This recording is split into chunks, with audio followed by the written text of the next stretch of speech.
What's up, YouTube? Welcome back to another episode of Truck Talk, brought to you by me, inspired by Chili. I want to tell you guys a quick story. This is a story I've probably never told you guys before, or anybody. When I got out of the Navy, I remember going into the office of my Command Master Chief. All right, Command Master Chief. That means he's the dude that's in charge of the whole SEAL team. Old salty, old guy, frogman guy, Command Master Chief. I go into his office. You don't go and talk to this guy all the time. So this is like, okay, Chad's getting out of the Navy. We're going to have our final words with him. Sit down with this dude, man, and I'll never forget, man, what this dude asked me when I sat down in front of his desk. He asked me, he said, "Chad, what do you think you're going to do without the Navy?" And he didn't ask me that as a question, like legitimately, "Hey man, I'm excited. What are you going to do when you get out of the Navy?" No, he asked me that more along the lines of a statement, like, "What are you going to do without the Navy?" Right? I'll never forget that, man. It's freaking outstanding. I'm glad he asked me that the way he asked it to me. But you know what? Back then, when I was first getting out, I didn't have the courage and I didn't have the confidence to answer that. So I just kind of put my head down and said, "Master Chief, I don't know, man." I didn't have the courage or the confidence to tell him the truth about what I was going to accomplish when I got out of the Navy. See, I wasn't just going to go away. I wasn't just going to fade out. I wasn't just going to just hang my hat on what I had done in the Navy and say, I'm never going to be able to do any better than that. So I'm just going to cruise the rest of my life.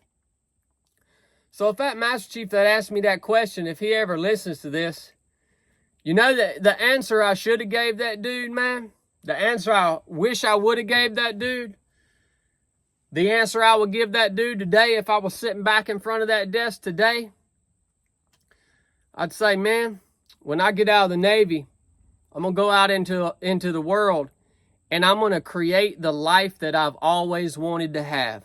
I'm going to have an awesome family. I'm going to have the vehicle I want. I'm going to have the land I want. I'm going to live in the place that I want. I'm going to have every single freaking thing that I want.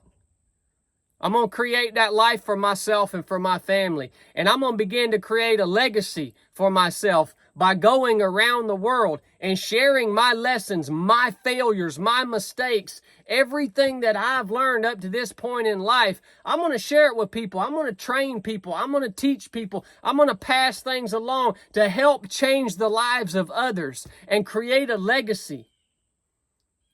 That's what I'm going to do. I'm going to get out and I'm going to spread the gospel. I'm going to share my faith. I'm going to achieve something greater than I could have ever imagined achieving. That's how I wish I would have answered that question had I had the courage to do it. I'm telling you this because this isn't just the Navy, man. A lot of you guys work for organizations, work for companies, work for corporate, and the culture is to drag you down and to make you feel like you're not capable to achieve the things that you want to achieve without the help of that organization. That's the way the world wants you to feel. That's the way that corporation wants you to feel. That's the way your boss wants you to feel. People want to drag you down. There are very few people in your life that are going to want to lift you up to something higher. The majority of people are going to want to drag you down. That's the way the human mind works, man. Be on guard for it. And if you're ever in the same shoes I was in, and you're leaving a job or you're leaving a career or something and somebody's doubting you, don't do like I did and hang your head. Roger up and tell them freaking jokers what you about to go do, man. And they're going to laugh at you. But don't worry, you'll get your chance to laugh back at them. I love you guys. You got anything out of this episode? Y'all know the drill, man. Buy a hat, buy a t-shirt. It helps us tremendously. Helps support the channel. Helps give Chili a job. If that joker ain't packing orders, he's daggone watching Sports Center. Y'all know how he is. Love you guys. Catch you on the flip-flop. Enough said.